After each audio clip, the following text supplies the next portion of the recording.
บายดี ผู้หนึ่งแล้วจุน้องฮันไปผู้หนึ่ง สัมผัสน้องใสนี่แรกๆเราออกมาเมื่อวานนี้50 วิธีติดอยู่ในถ้ำเราออกมาเก่งแห่งดีเด้อตอนนี้ใครน้อยนึงแล้วมันแล้วแหละก็สิได้พักผ่อน น้องซื่อๆเขาบ่ได้ไปหา2คนนั้นเป็นบ่ เก่งแห่งดีแล้ว โอเค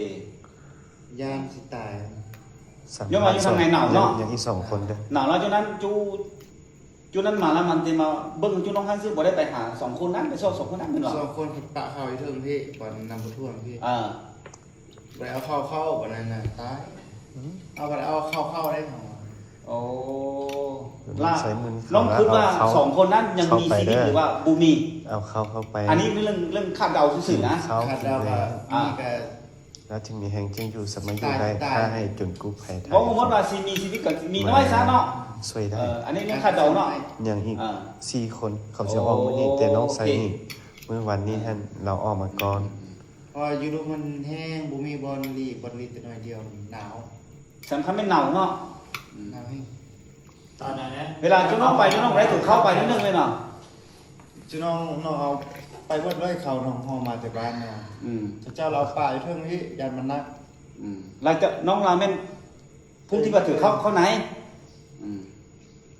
โอ้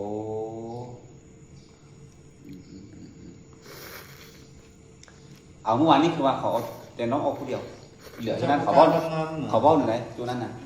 เจ้าบุกล้าดำน้ำไหลไป โอ้ เป็นดำน้ำมามันทุกท่านพระเจ้าจะไปเห็นเฮาประมาณ10 ไปเมตรแรกดำน้ำประมาณ10 นาที15 นาที สัมภาษณ์ของน้องใสผู้ที่ เอาละ รอดชีวิตใน โอ้ ถ้ำ เรื่องกับสิตายอยูรุมมันแห้งสิตายตัดสินใจดำน้ำไปเข้าซะก็มีออกซิเด็กเขาบอก ยังว่าคันเขาไปนำเขาจะบูใต้ดาวคันไปนำเขาน่ะโอเค เจ้าระบบการดำน้ำมัน 4 คนอยู่ในฮั่นเขาบอกล้าดำน้ำแล้วก็น้องใสฮั่นเขาว่าสามารถผู้เลยมีแหงก็มูแล้วเซลผู้นั้นไปแต่เอาจ้วยคำแล้วก็จ้วนเขามีแหงกว่าแต่เขาบอกล้าดำน้ำน้องใสก็เลยอาสา เอาละอยู่แล้วสิตายอะไรแห้งกูวิ่งเป็นลมหมดอยู่ในเป็นลมซาบซีตา อ้าวน้องก็เป็นลมแล้ววะอยู่ไหนบอกเป็นลม3-4 เที่ยวอ่ะ เฮาเป็นลมเป็นวิน เพราะว่าเสาเข้าก้อนเด้เสาอยู่ก้อนเขา เสาร์ พ ยุ อดี12 โมเมนต์น้องโมเมนต์ผู้ที่ว่าเขาว่าเขาไปทำอิฐมา เจ้าแม่น โอ้ เป็นผู้ใส่ ดีแล้ว แล้วอยู่ในให้กับแชร์แห่งดีดิ คนหนึ่งมันเป็นหอมมื คน อ นึงนั้นเป็นไอโอ้สิตายคนนั้นไอหมดมือหมดขึ้น กระสันในมื้อนี้บางเทื่อเขาจะเอาพวกน้องออก อ๋อก็สิเอาออกก่อน ยิ่งว่าเขาจะเอาผู้ที่ว่าออนเพียผู้หมู่ให้เอาออกนะใช่พวกนั้นเอาออกนะ ใส่ว่าอันข้ามทำกับอันคนหนึ่งแข็งแรงอยู่แต่ตรงตาลุย แล้ว2 คนเนี่ยน้องคิดว่าเขาสิไปเงี้ยเลยเขาสิว่า แล้วแยกไปทางเบื้องขวาแหละไปเบื้องซ้ายไปเบื้องขวาใช่ไหม แล้ รอดนี่ก็เปอร์เซ็นต์น้อยนะมันหนาว หนาวคนเนาะ แสดงว่า2 คนนั้น พวกอมหัวงูเลยไม่เส้น มีโอกาสเสียชีวิตน้อยไหลพวกเนาะ น้อยเปอร์เซ็นต์ลายบูมีว่า อ่า เฮาอยู่เทิงนี่ก็เพราะว่ามีเปอร์เซ็นต์ลายก็เกือบตลอด เกือบเนาะ โอ้ เพราะว่าอดเข้าได้หลายมื้อเด้2 คนนั้นบ่ได้เอาเข้าเอาน้ำไปเลยเนาะ2 คนคือสิเนี่ย เนาให้เขาเพิ่นว่า น้ำมันเย็นเย็นปันน้ำก้อน ดีแล้วที่ว่าแข็งแรงแล้วก็รอดมาได้ มันเข้ามา สาวละไปซอยเวียงแนวอื่นเฮ็ดซะ ถ้าแรงไหมนี่ คันว่าอันพ่อไปแจ้งนั่นน่ะประคำมันว่า เข้าไปในกุศลาโอ้น้องใส่เลยอันอยู่นอกอันเฮาออกมาคนตกและอันนี้เราบุกค่ำบุกมืดเด้อน่ะ อืม เราอยู่ในหันก้วนแล้วละมืดอยู่ตลอดเฮาอยู่ได้นำเฮาเสื้ออันไปใส่หันบุกค่ำบุกมืดบัดนี้เบิ่งโทรศัพท์ใส่ก็มืด บ่ฮู้ว่าจักมือเนาะจะน้องอยู่หั่นบ่ แม่ โทรศัพท์เลยก็เบิดไฟเบิดเลยดิ หูตอนที่คิดเป็นมือหั่นตอนนั้นยังบ่ใครได้ อ๋อตอนนั้นไฟยังบ่เบิดโทรศัพท์ยังบ่เบิดติบ่ เปิดปิดอย่างเงี้ย อืม คือน้องอยู่ในให้กับรู้สึกว่ากับ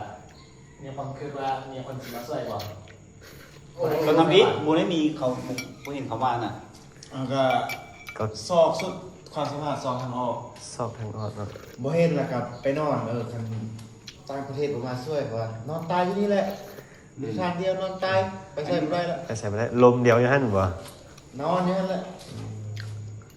นอ เสื้ น อผ้าเนี่ยเราไม่ได้เอาไปเลย ฮะ เสื้อผ้าเนี่ยเราไม่ได้เอาเข้าไปเลยวะ ติดโตแล้วเคยติดโตไปนะเนี่ย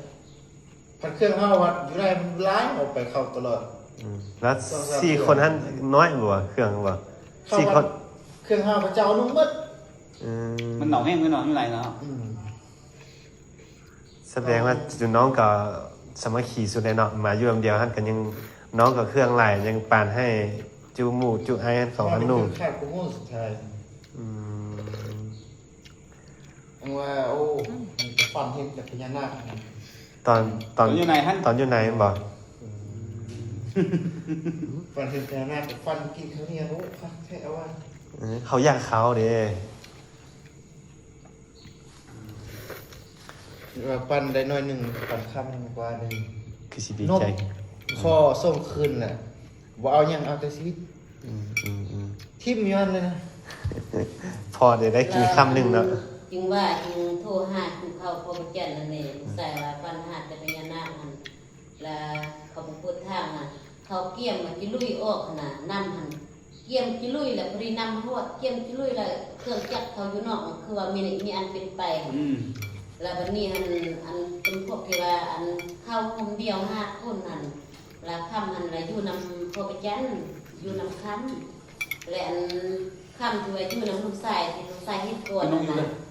เฮ็ดก่อนนั่นแล้วละพ่อว่าแนวเลิกก็ย่าที่บ่เอาที่ส่งขึ้นเสาหมดแล้วเอาขึ้นก็ยังบ่ได้ละเอายังเอาน้อยนึงเอาไว้อยู่ประตูหั่นน่ะ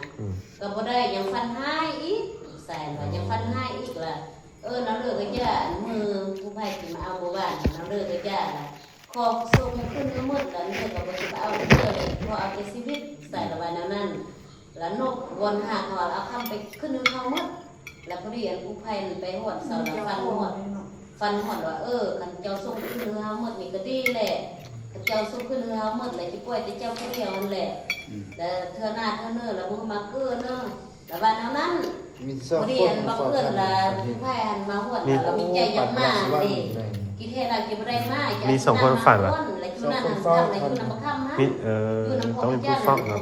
มีเพราะว่ามีคนไทยอยู่ฮั่นเลยไม่นอนอยู่ไหนก็ก้อนขนาด ส่งมืดมันมีแต่ลูกชายอันนี้ส่งขึ้นมืดเอาเลยจังหน่อยติดกระตูมานะ ที่ไว้ไปเอาให้เอาคำเขามีเจ้ามีของเลยอยู่นั้น มาฝากให้ เส้นไล่ดีๆนะไปคือก็จะคือเข้า เขาเขาไปนี่เขาต้องแน่นอนแล้วต้องให้ของเลยการเสื้อถือเสื้อเขาก็มีเลยเนาะเขามีเจ้ามีมีผู้เฝ้าเขาอยู่พูดพี่แล้วก่อนมอง แล้วคำตัวจะน้องเห็นดิเอาไว้ให้พ่อ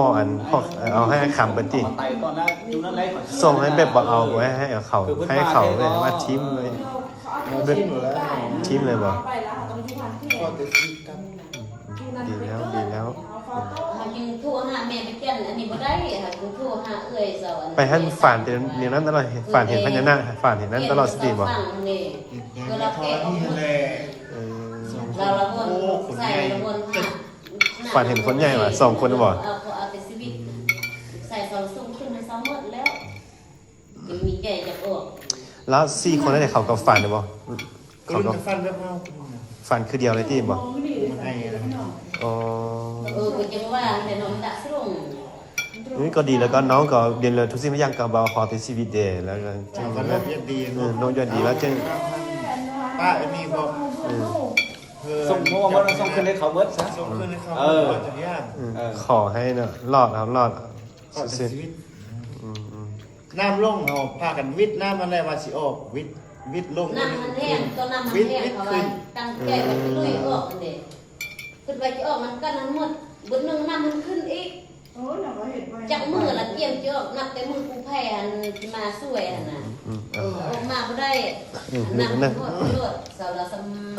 มาที่ว่านั่น แข็งแรงดีเลยสภาพ นี้ นี้ ขึ้นไปจิบุส่งมันแหละทำเขาเป็นน้ำ ยังอี4 คนยังบ่ได้ออกมา มีแต่อันเป็นไป น้องสายพี่แข็งแรงดีแล้วใครก็อย่าเอาใครละมีแต่รอท่าติดตามส่งน้ำมาเบิดก็สิออกได้เด้อเมื่อบ้านได้เด้อ เราที่มีการนำเข้ามาที่เด้เรื่องของบัญชีและอนามัยแล้วได้อ แล้ว นา เขา มัย จะมาเรื่องนี้เลย เมียงเครื่องให้เป็นระเบียบไปเลยยันจะได้ผู้ใหญ่ ถุงยอดถุงยางนี้จะไม่เอาไว้ปัดชิ้นสุดท้ายที่เนี้ยแล้วก็เก็บเครื่องไว้เป็นระเบียบจะได้ทัน ตัวนี้ก็เก็บเอาไว้ระเบียบนะยันเดี๋ยวจะได้เข้าสมาเลย หมดมันเก็บเครื่อง ดีแล้วเด้อเก่งแฮงแล้วอันนี้นะ บ่อนอนนี่ก็ดีใจน กับป้าไว้ในนี้ก็ ำที่ว่าทีมกู้ภัยจาก มาใกล้ กู้ภัยจากต่างประเทศแล้วก็ทีมงานทุกๆคะแนนการผู้ใช้ทีมงานสถาเขานี่ที่ว่าช่วยเหลือเต็มที่เต็มกว่าน้องใสนี่ ได้ไหลอยู่วะ ออกมามีแฮ ทาง ง ที่ไปหาเนี่ยได้ไหลอยู่วะตัวนะ มาได้มีเอาไปเซนพอมียุ่งกินนะ น้องก้าตัวที่น้องออกมาประมาณจะบาท มันก็ บ่ฮอดว่ะเสียเสร็จนี่หว่าหาก็นั่นยังบ่ได้บ่ มาห้าเข้าห้าเข้าไปหนังเข้า เข้าไปไปโดนนั่น ควันแล้วอันนั้นเจ้าน้องมีเด่นมานั่ง อันนี้ก็เป็นแม่ เดี๋ยว นะ ได้เห็นมาดิ นี่อันนี้เป็นลูกใส ให้ได้ใส่บุ้งนี่ ใส่หมดก่อนได้ อย่างอีก4คนคือสิเอาออกมามื้อนี้เด้อเดี๋ยว แต่ เรา ว่า ติ ส ด อง ตาม คนนั้ กัน น บูฮู้เลยเนาะ มื้อวันนี้มันมีกวดมีแต่ปกติรถเทยังดีเด้อมีแต่รอ มัน ค่า แก้ม จากน้อยน้ำเบิดแล้วก็สิติดตามนี้คันว่าบ่เป็นหยังแล้วก็สิเมื่อพักผ่อนได้ใน4คนรอค่ามื้อแรงนี้แล้วก็มื้อนี้เด้อสิช่วยเต็มที่ให้ได้ให้ออกมาคือน้องใส่ที่